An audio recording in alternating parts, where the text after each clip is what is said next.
Hello guys and welcome to Mark's Shrimp Tanks. I thought today we'd do an update on this Dream Blue Velvet Neocaridina tank.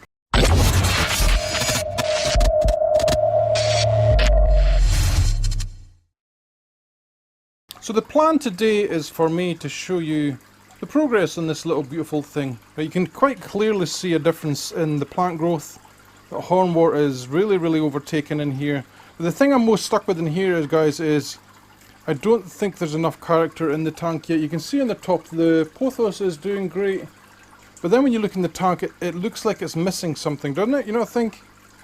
And what it needs, guys, is this rock. I've actually already sourced this rock. By the way, guys, if you want to know if you can take a rock for a shrimp tank, all you do, right, is grab something like a screwdriver. Typically, if it's a soft rock where you go like this and it starts to crumble, just don't bother using that rock, okay? You can use things like acid as well. Put a little bit on top. If it starts to bubble, don't use that rock, okay? This is granite, I do believe, and it is absolutely solid. I washed this about 2 weeks ago, and it's been sitting here all this time, and I just haven't gotten around to making this video yet, right? So I'm going to put that in the tank today. We're going to do a water change as well, and then I think you should really see the difference in the tank on the inside. Look at all this algae growth. I'll of course do macro mode shots of all this here. You should see the amount of biofilm. The lighting is on very long, but that is just because I have these carnivorous plants around here. I got some off eBay and they weren't doing too well, and then I decided to increase the lighting time to 16 hours, which is a little bit too much for the aquarium, but it is good for carnivorous plants, right? So lots of humidity in these bags. These are the ones that were struggling a little bit. This one has really come on quite a bit. You can see the difference in the growth of the leaf. I don't want to go too much into that because I know that's not what this video is about, and you guys probably hate it when I go off topic like that, right? So let's get back onto the shrimp themselves.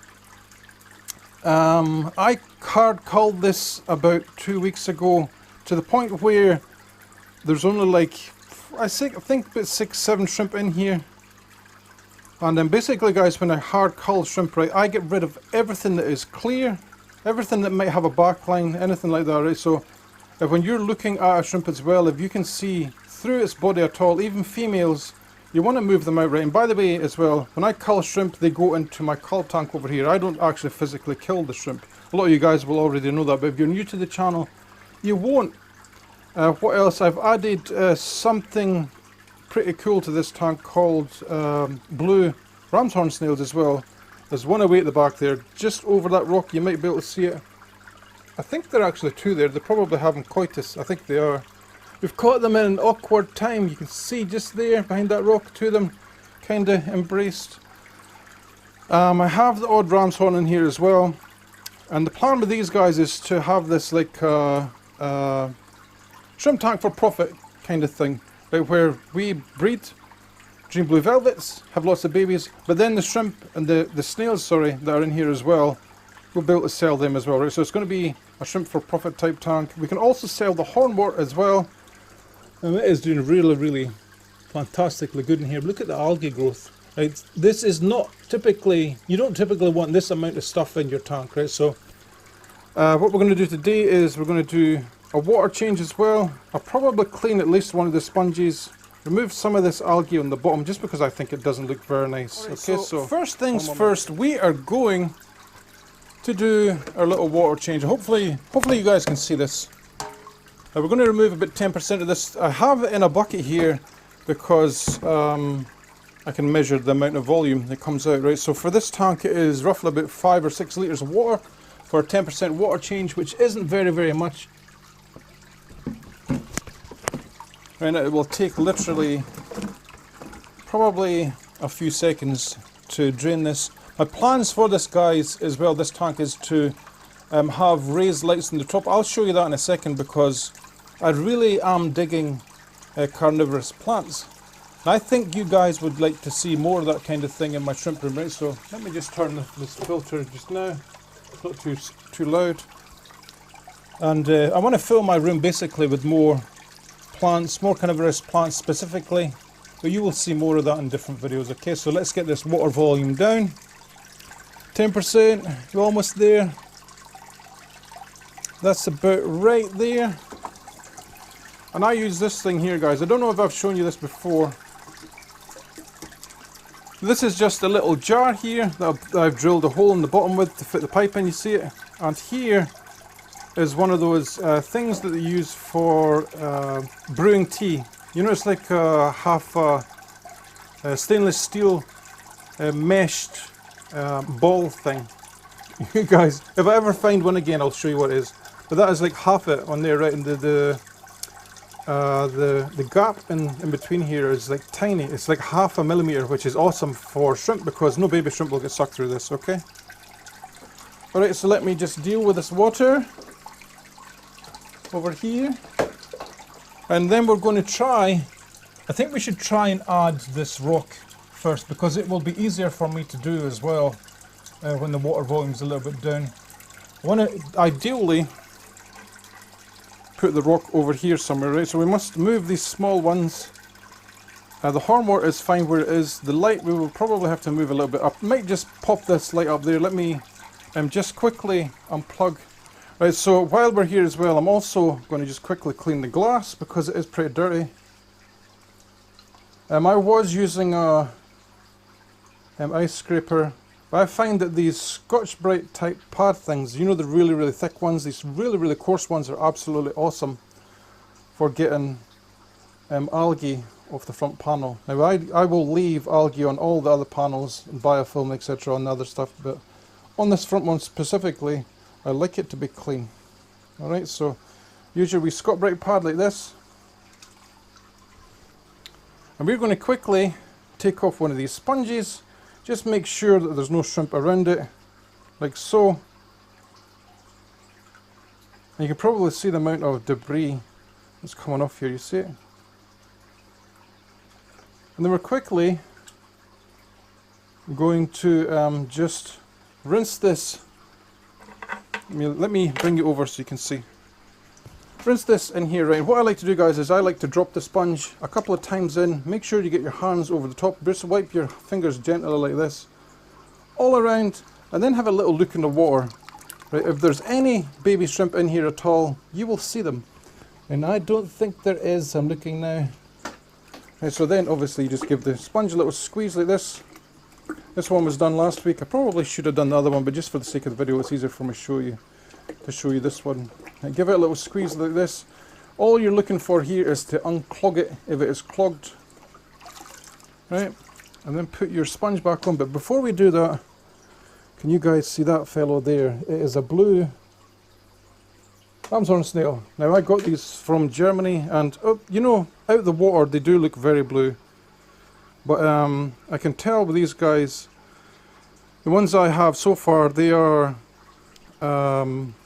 I would say that they haven't been given enough calcium in the diet. You can see the white there on the top of the shell, you see it? I'll leave this near the front so we can see it.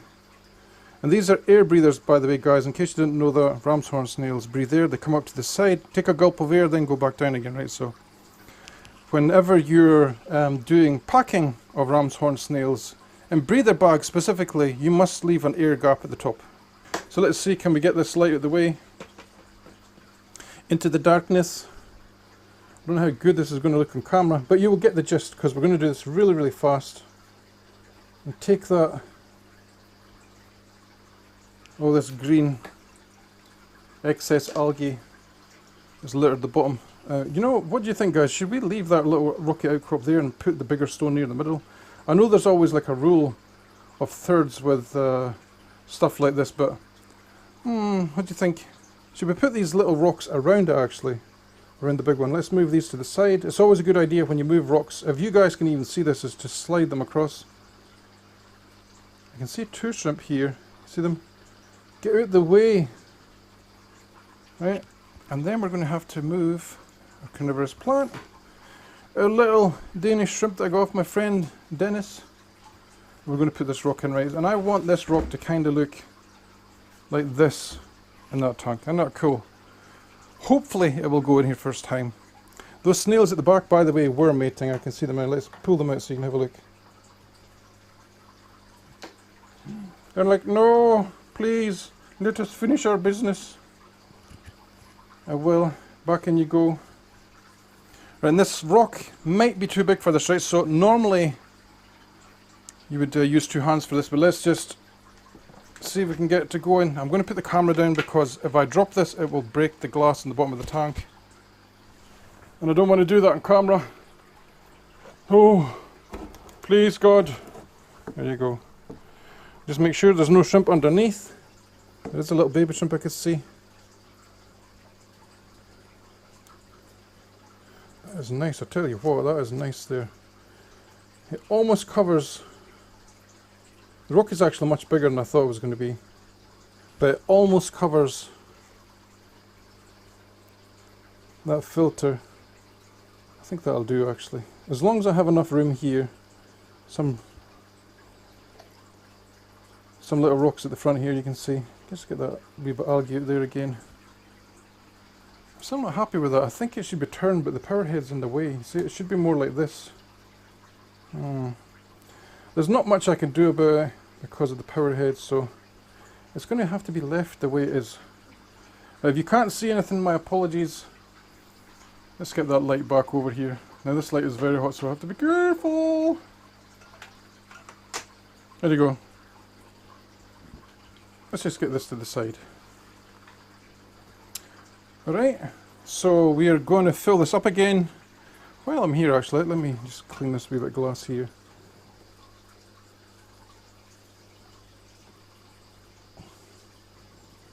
Just let me tidy it up, guys. You know what I'm saying?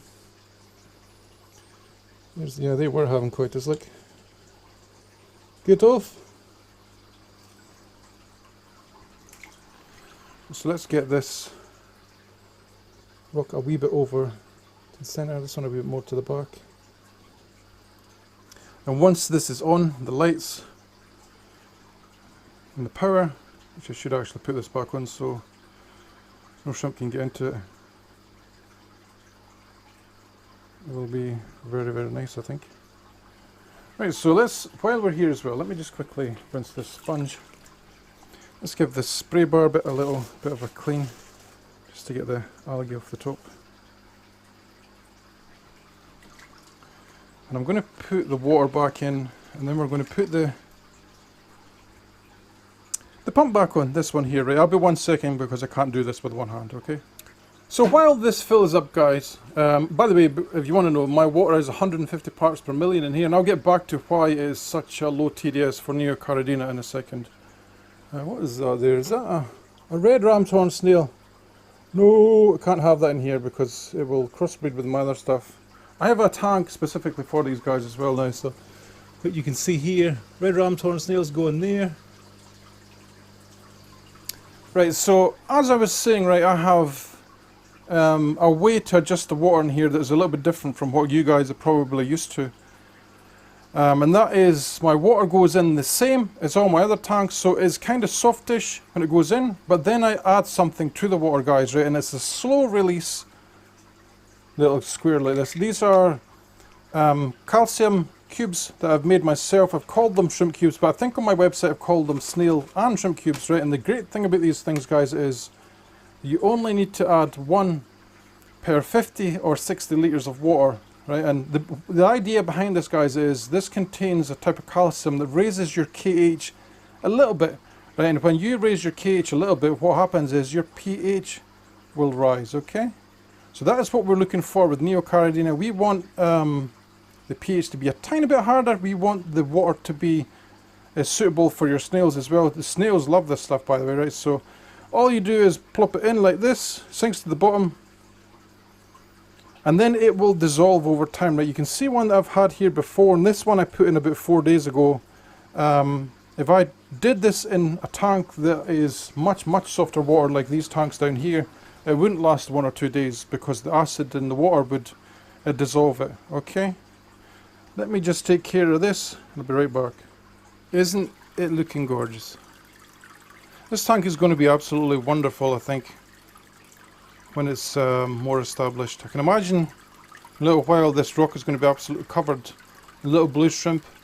I will of course try and get some macro footage for you guys to see as well of the blue ones in here. And as I said, it looks like there's nothing in here because I have actually culled this tank really hard. As I said before, I removed half the shrimp because I wasn't happy about some of the grading. It looked like a lot of them were like almost carbon really type grades, which I don't really like. Not when I'm going to be breeding these for profit, as I said before. Right, so let's just have a little look up here. I've just turned this top filter back on. It's looking really good. Let's go up the top here because I do have plans, as I said, to add some carnivorous plants up here. Just to give you a rough idea what it's going to look like. It's going to be like this, but with much bigger plants. We're going to put a different light on here as well. I'm going to have lots of Venus flytraps. Doesn't it look cool? Hello there, Mr. Venus flytrap. Right, so this tank is really exciting me. I hope you've enjoyed today's video, guys. If you want to see more updates like this, specifically with this tank's growth, hit that subscribe button and bell notification so you don't miss anything. If you have any questions at all or you need any help regarding any other thing to do with shrimp keeping, hit me up with my email address. But until then, I'll catch you in the next one, okay? Thank you for watching, guys. Happy shrimp keeping.